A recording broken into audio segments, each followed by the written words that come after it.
Hello, I'm Seaman. I'm going to talk to you a little bit about basic boxing punches. So the first one, when I'm in my boxing stance, is my lead jab. This is an opening technique. It does a few things. Number one, it works on defending a person's attack to you. It will trump pretty much any punch. So it's like a feeler. It's non-committed. It should be fast. You should use your whole body and rotate into it so you get a good stiff shot.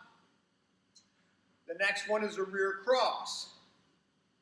Okay, and we're going to talk about that as well. Then left or lead hook.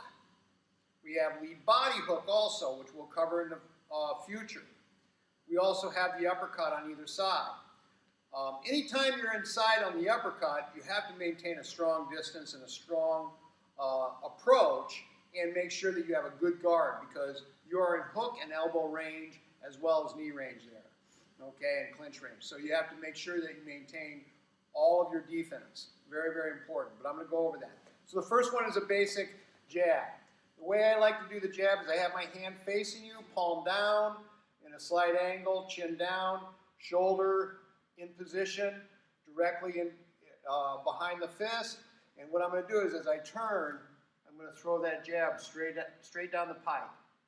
Okay, my shoulder should guard my jaw, my right hand should guard my jaw on the other side. So I'm like this. My weight is primarily 75% forward. Okay, as I throw that, it should come straight back into position and ready to jab again. Okay, if I'm going to throw the right cross or a left hook, I'm going to bring my hand right back. So if I throw this, boom, and I come back here, then I'm going to throw the left hook, or I come here and I throw the cross, it's going to come back to my jaw once again, guarding my rib area and guarding my jaw on the other side. Keep your elbows in, guys, because you know what goes great with chicken wings? Ribs. Okay, so what we're going to do next, I'm going to throw that right cross. I want to drop my weight slightly. Sometimes I will have to step in order to be able to tag that person with that cross. A lot of times people throw that jab and then they turn, and that's great if the person's right there. But remember, if I actually hit that person, they're going to go back. So I need to know how to get my body there and use my, my transportation system, my footwork, to get in and get a good shot in with my right, okay, and follow up. So if I'm like this, what I'm going to do first, shift, and then step and shift. Okay, and I'm right down the pipe. Once again, shoulder up, chin covered, on both the right side on my cross by the shoulder and the left side by my hand. Elbow covers my rib. Okay, I should be fully balanced. And here's another thing that I thought about several years ago, and it kind of gave me an epiphany about martial arts and about sports in general. And it was, I was driving along and I thought, you know, if I'm in balance most of the time and I can keep my opponent out of balance most of the time, I'm going to have an advantage just because of that. So if you think about it, that is very true in all combat sports. But let's go a little bit one step further.